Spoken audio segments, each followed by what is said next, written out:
Welcome back to the Security++ Bootcamp Vault. Episode 7, Objective 2.3, Vulnerability Types. A vulnerability is a weakness that exists whether or not anyone is attacking it yet. This episode is the catalog. Application bugs, injection flaws, hardware and cloud weak spots, mobile risks, and the scary one, the 0-day. The exam describes a weakness and asks you to name it. Let us build the catalog. Objective 2.3 says, explain various types of vulnerabilities.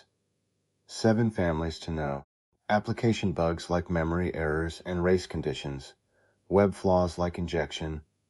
Operating system weaknesses. Hardware problems, including firmware and end-of-life gear. Virtualization and cloud-specific issues. Mobile risks like sideloading and jailbreaking. And the 0-day, the flaw nobody has a patch for yet. The questions are mostly matching. A short story, and you name the weakness. Application bugs.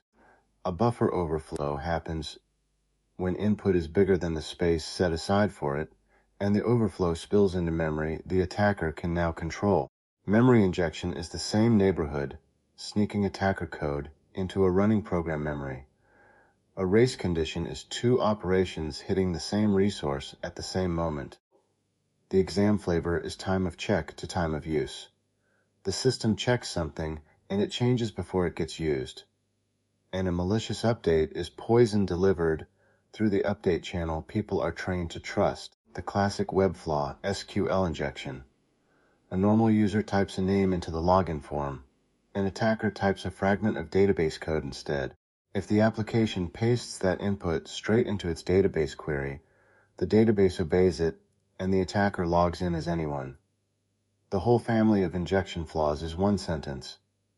User input got treated as commands, and the fix the exam wants is input validation and parameterized queries. Treat everything a user types as data, never as code. Cross-site scripting, XSS, is the same disease in the browser, where injected script runs in other visitors' pages. Below the applications, firmware is the code living inside devices themselves. Routers, drives, cameras. Bugs down there are rarely noticed and rarely patched. End-of-life and legacy hardware means the vendor stops supporting it, so every new flaw discovered stays open forever. That is why legacy gear kept showing up in earlier episodes. And misconfiguration, the self-inflicted hole. Default password still set, services left open, permissions too wide. Nothing is broken. It was just set up wrong. In the real world, this one causes more breaches than fancy bugs do. Checkpoint 1.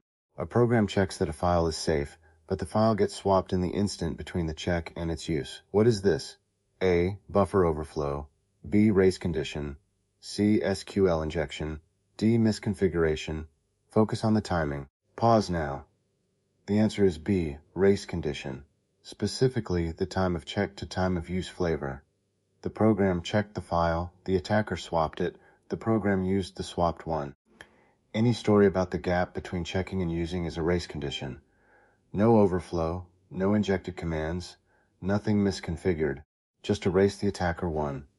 Virtualization and Cloud. VM escape is malware breaking out of its virtual machine and reaching the host underneath, which means it can reach every other virtual machine running there. That is the nightmare scenario for shared servers. Resource reuse is leftovers. Memory or storage gets handed to a new tenant while still holding traces of the last tenant data. And cloud misconfiguration is the famous public bucket. Storage accidentally set to public, access rules too loose. Boring, common, and the #1 cloud breach story. Mobile risks, and the big one. Sideloading is installing apps from outside the official store, skipping its security checks. Jailbreaking, or rooting on Android, removes the phone guardrails entirely, giving full control to the user and to any malware that follows. And the 0-day. A flaw the vendor does not even know exists. 0 days of warning, no patch to install. The exam tell is the phrase, no patch available, or previously unknown. And since you cannot patch what has no patch, the response is compensating controls, like isolation and monitoring, straight from episode 1. Checkpoint 2. Attackers exploit a flaw that the software vendor has never heard of, and no fix exists anywhere. What is being used? A. A legacy vulnerability. B. A zero-day. C. VM escape. D. A race condition. What does the vendor know, and what can you install? Pause now. The answer is B. Zero-day. The vendor has never heard of the flaw, so no patch exists yet. Keep it apart from end-of-life. With end-of-life gear, the flaws are known. The vendor just stopped fixing them.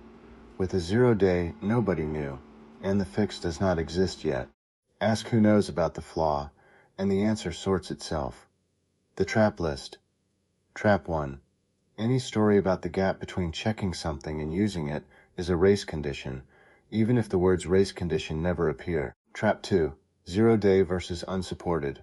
Unknown flaw with no patch yet is a zero-day. Known flaws where patching ended is end-of-life. Trap 3. When nothing is broken but data still leaked, look for misconfiguration. Public buckets, default passwords, and open permissions beat fancy malware in real breach statistics, and the exam knows it. Lock it in. Buffer overflows spill input into memory. Race conditions live in the gap between checking and using.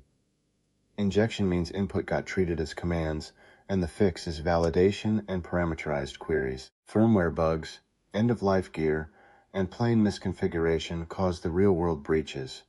VM escape breaks out of the sandbox, resource reuse leaks the last tenant data, sideloading and jailbreaking strip the guardrails off phones, and the zero-day is the unknown flaw with no patch yet, answered with compensating controls. Objective 2.3, done. Next time, the biggest objective in Domain 2. Indicators of malicious activity. Malware types from ransomware to rootkits, password attacks, denial of service, and how each one looks in the logs. It is the crime scene episode. See you inside the vault.